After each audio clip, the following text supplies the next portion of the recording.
Hello दोस्तों, आज बात करते हैं जो कि कंधार प्लेन हाईजैक हुआ था, जो कि 24 दिसंबर 1999 में हुआ था। और उसके बारे में आज बात करते हैं।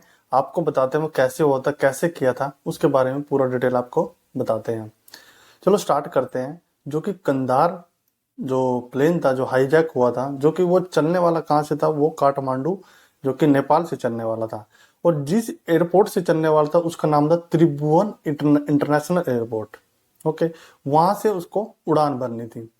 ये बात था 24 दिसंबर 1999 को शाम की 4 बजे की बात है। उस टाइम उसको वहां से उड़ान भरनी थी। जैसे ही उसने वहां से उड़ान भरी, और उसमें जो कि 184 पैसेंजर उसमें शामिल थे, जिसमें कि 3 उसमें ऑफिसर थे, यानी कि जो कि पायलट था, ऑफिसर था, जो कि कैप्टन था। और उसके बाद उसका एक इंजीनियर जिसका नाम था, और जो कि कैप्टन था उसका नाम था देवी शरण। और उसमें एक इंजीनियर था जिसमें अजीत नागर जिसका नाम था। और जिसमें एक को पायलट था, जो कि को पायलट राजेश कुमार उसमें उसमें शामिल था। यानी टोटल 187 पैसेंजर उसमें ट्रेवल कर रहे थे। और जैसे ही जब वो प्लेन वहां से उड़ा, वहां से उड़ान भरी, तो उसमें जो 5 टेररिस्ट जो उसमें जो पहले ही चढ़ चुके थे, जो कि हथियारों से लैस थे, जिसके पास उनके पास बंदूकें, AK-47 हथियार, गोला बारूद सब उनके पास था। और जो उनको लीड कर रहा था उनका नाम था इब्राहिम अख्तर, जो कि हाईजैकर का जो लीड था, उस मिशन को पूरे के पूरे को लीड कर रहा था, वो इब्राहिम अख्तर कर रहा था। इब्राहिम अख्तर ने तुरंत अपनी गन निकाली, और जो कि देवी शरण थे जो कैप्टन थे, उनकी कनपट्टी पे रख दी, और उसको बोला कि जिस प्लेन को यहाँ से तुरंत काठमांडू से लाहौर लेके चले। जैसे ही उन्होंने उनकी कनपट्टी पे गन रखी, वो एकदम बुच्चकित रह गए कि ऐसे कैसे हो सकता है कि उसमें जो हाईजैकर, जो टेररिस्ट कैसे घुस सकते हैं। और यदि बात करें उस टाइम में जो नेपाल की जो सिक्योरिटी, वो भी ज्यादा टाइट नहीं थे एज कम्पेयर टू इंडिया। और जैसे ही उन्होंने उनकी कनपट्टी पे गन रखी, जैसे उन्होंने कनपट्टी पे गन रखी, वो थोड़ा डर भी गए और एकदम सरप्राइज रह गए कि ये कैसे हो गया। और जो उसमें पैसेंजर थे उनको धमकाना स्टार्ट कर दिया, जो कि इब्राहिम अख्तर और उसकी टीम थी, जो कि टेररिस्ट की जो टीम थी, धमकाना स्टार्ट कर दिया। यदि वो टॉयलेट के लिए भी जाए उनको मारने की धमकी देना स्टार्ट कर दिया। लेकिन ये जो घटना हो रही थी, इसके बारे में Indian government aviation system of India जो ऑफिसर कुछ भी कोई भी नहीं जानता था। और उस टाइम में जो गवर्नमेंट थी, 1999 में जो गवर्नमेंट थी उस टाइम में, जो कि अटल बिहारी वाजपेयी प्राइम मिनिस्टर थे, और जो अवेशन मिनिस्टर थे शरद पवार थे। शरद पवार को भी इसके बारे में कुछ भी इंफॉर्मेशन नहीं थी। जैसे ही वहां से देवी शरण ने जहाज को, वहां से प्लेन को उड़ान भरी, और बीच में जब उनको पता लग गया कि इसकी जो ये जहाज है, प्लेन है, पूरा हाईजैक हो गया है, और वो जैसे ही वो बोलना उन्होंने स्टार्ट किया, जो कि इब्राहिम अख्तर उसकी टीम ने जो स्टार्ट किया कि इस जहाज को काठमांडू से उसको लाहौर लेके जाया जाए। लेकिन उसको दिल्ली, काठमांडू से दिल्ली आना था, इंदिरा गांधी इंटरनेशनल एयरपोर्ट पे पहुंचना था। लेकिन वो उस पे फोर्स करने लगे, उनको धमकाने लगे कि इसको लाहौर लेके जाए। तो देवी सर ने उनको बताया कि इसमें इतना फ्यूल नहीं है कि इसको आसानी से वहां पे लाहौर ले जाया जा सके, इसमें पहले फ्यूल भरना पड़ेगा। लेकिन वो मानने के लिए रेडी नहीं थे, और ना ही उनके पास इतना फ्यूल था।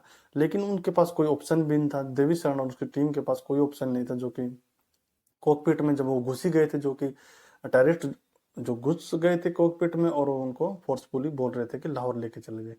लेकिन उन्होंने, देवी सर ने कैसे ना कैसे कन्विंस करके, जो कि इब्राहिम अख्तर उसके जो 4 साथी जो टेररिस्ट थे, उनको कन्विंस कर लिया कि इसको प्लेन को हम फ्यूल भरने के लिए अमृतसर में उतारेंगे। तो अमृतसर में जैसे ही वो शाम को उतरा, उसमें फ्यूल भरने के लिए वो रेडी हुए। और जो देवी शरण थे, जो पायलट थे, वो सब प्रक्रिया धीरे धीरे कर रहे थे, क्योंकि जिससे कि गवर्नमेंट को पता लग जाए, कुछ उनके पास प्लान बन जाए सोचने का कितने टाइम में कि क्या कोई प्लानिंग करना है। लेकिन उस प्लान को करने के लिए उनके पास पूरा प्रॉपर कम्युनिकेशन होना चाहिए, क्योंकि देवी सर ने ही इंडिया गवर्नमेंट को बोला था, अवाइशन सिस्टम को इंडिया के बोला था कि दिल्ली कि ऐसे से ये हाईजैक हो गया और ये फ्यूल चाहते हैं। लेकिन जो देवी सर थे उस जहाज को उड़ा भी नहीं सकते थे, क्योंकि दिल्ली से कोई परमिशन उनको नहीं मिल रही थी। इसी के बीच जो इमरान अख्तर, जो कि टेररिस्ट था, उनको लगा कि कुछ ये जो इतना जो टाइम ले रहे हैं, इसमें कुछ ना कुछ इंडिया कुछ ना कुछ स्ट्रेटेजी बना सकता है जिससे हमारे लिए प्रॉब्लम खड़ी हो जाएगी।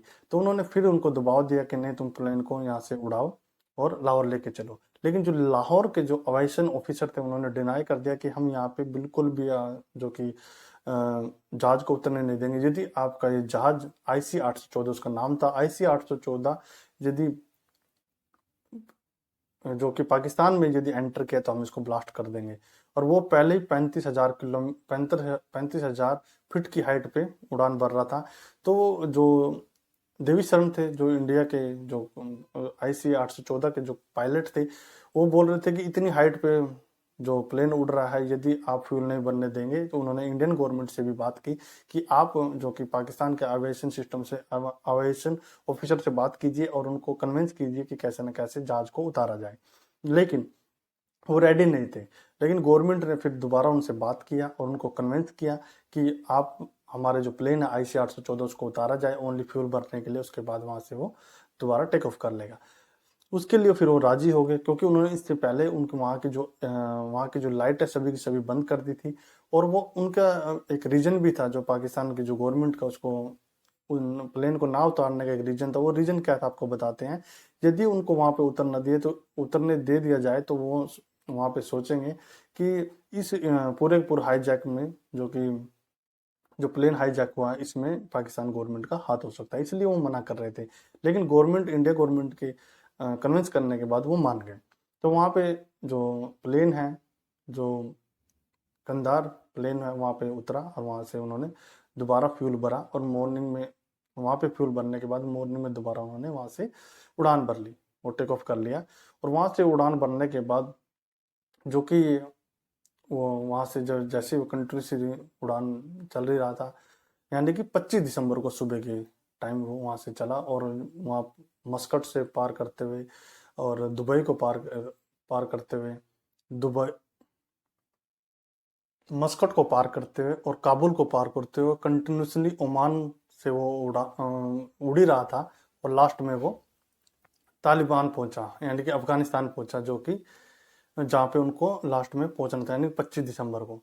25 दिसंबर को जैसे वो वहां पे पहुंचा, उससे अगले दिन वहां पे खड़ा रहा और वहां पे फिर कम्युनिकेशन स्टार्ट हुआ कि कैसे जो पैसेंजर थे, जैसे वो दुबई पहुंचा, दुबई पहुंचने के बाद उन्होंने बोला कि हम आपके जो बीमार और जो ओल्ड पैसेंजर है उनको छोड़ देंगे, हमें यहाँ से फ्यूल दिलवाया जाए दोबारा, क्योंकि फ्यूल डिक्रीज हो गया था। जैसे ही ऊपर लाहौर से चला था तो दोबारा डिक्रीज हो गया था। वो बोले कि हमें फ्यूल दिलवाया जाए। वो फ्यूल दिलवाने के लिए उन्होंने बोला कि 26 हम पैसेंजर को हम आपके छोड़ देंगे, जिसमें जो जिनकी तबीयत ज़्यादा खराब है, जो ओल्ड हैं, बूढ़े हैं और जो कि बच्चे हैं, उनको छोड़ देंगे। उन्होंने उनको छोड़ दिया और वहां से उनको गवर्नमेंट ने बात करके दुबई से उनको फ्यूल भरवा दिया। फिर ये बात है 25 दिसंबर की। उसके बाद 26 दिसंबर को वो 25 दिसंबर को इवनिंग में वहां से दोबारा उड़ान भरी और 26 दिसंबर को वो वहां से जो कि कंधार पहुंचा, जो कि अफगानिस्तान में है। जैसे कंधार में पहुंचा, वहां के उनके जो और आका थे वहां पे पहुंच गए। और पहुंचने के बाद उन्होंने डील करना स्टार्ट कर दिया। डील में क्या था कि उनके उन्होंने बोला कि हमने आपके 26 जो पैसेंजर छोड़े हैं, हमें सबसे पहले डील में हमें दो, जो कि तभी तभी दो टेररिस्ट मरे थे, सज्जाद और अख्तर उनका नाम था, जो उस टाइम मरे थे, उनकी डेड बॉडी चाहिए। और जो 26 टेररिस्ट जो अलग अलग इंडिया के जेलों में बंद है, उनको वहां से रिलीज किया जाए। तो पहली शर्त ये थी। तो उसके लिए भी इंडिया गवर्नमेंट रेडी हो गई। और उसके बाद उन्होंने फिर वहां पे कद्दार में, जो कि अपने कमांडो पहुंच चुके थे पूरी पूरी टीम के साथ, जो कि अपने मिनिस्टर भी वहां पे पहुंच चुके थे, जो कि फॉरेन मिनिस्टर थे, वो भी वहां पे पहुंच चुके थे। और वहां पे पहुंचने के बाद तो उन्होंने दूसरी डील भी स्टार्ट कर दी। उन्होंने दूसरी डील स्टार्ट कर दी कि जो बड़े टेररिस्ट हैं, जो इंडिया के जेलों में बंद है, उनको भी छोड़ा जाए, तब जाके हम आपके पैसेंजर को रिलीज करेंगे। तो उसमें सबसे बड़ा नाम था, तो वो नाम ले रहे थे कमांडो को मौलाना मौलाना। लेकिन कमांडो नहीं जानते थे कि मौलाना कौन है। तो वो बता रहे थे कि जो मौलाना का वो नाम ले रहे थे, वो थे मौलाना मसूद अजहर, जो कि इंटरनेशनल टेररिस्ट था। उसको छोड़ने की बात कर रहे थे। वो जम्मू कश्मीर की जेल में बंद था, 1990 से जम्मू कश्मीर की जेल में बंद था। जो दूसरे टेररिस्ट थे, और जो दूसरा जो डेंजर जो टेररिस्ट था वो उमर शेख, जो कि दिल्ली की तिहाड़ जेल में बंद था। जो तीसरा था जो कि वो भी एक डेंजर टेररिस्ट था, वो मुश्ताक शेख था, जो कि जम्मू की जेल में बंद था। उस पे 40 मर्डर केस उस पे चल रखे थे पहले से ही। और जो कि कश्मीरी पंडित को, उनको 40 कश्मीरी पंडित को मारने का उस पर आरोप था, वो जो कि वहां पे जेल में बंद था। तो उनको छोड़ने का उन्होंने डिमांड रखी गई। तो उसमें जो कि यानी कि फिर वो 28 से 31 दिसंबर तक उसी के बीच में जो कि प्लानिंग और जो कि डिसीजन डन हुआ, उसी के बीच में उनको ये टाइम लगा। यानी कि फाइनली 31 दिसंबर को जो इंडिया के फॉरेन मिनिस्टर थे, उनको तीनों टेररिस्ट को लेके कंधार पहुंचे और कंधार से उनको जो कि अपने पैसेंजर थे उनको छुड़वाया।